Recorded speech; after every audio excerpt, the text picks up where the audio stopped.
Vamos, preparamos para almuerzo por hoy con zanahorias, patata y salchicha. Yummy. Tapos,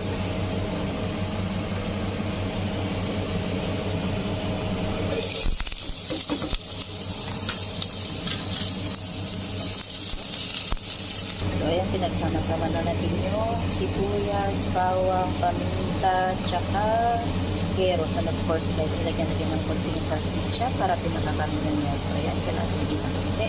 Ngayon, ilalagay na natin yung lentil. Ayan, ilalagyan natin na ng tubig.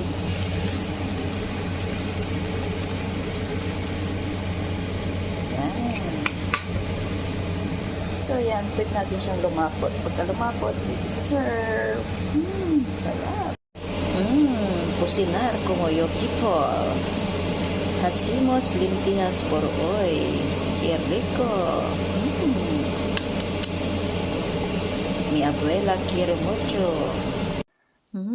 Qué rico. Abuela, tu almuerzo está aquí.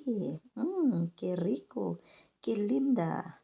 Abuela quiere mucho lentejas con arroz. Ayan, dahil rice ang request ni Lola, ayan, kunting rice lang tayo. Ayan, okay na to. Nakamero todos dahil sa pag-open ko ng bangko. So, na-late ngayon ang lunch ni Lola. Ayan, kunting rice lang tayo at kunting pan. So, vamos a comer.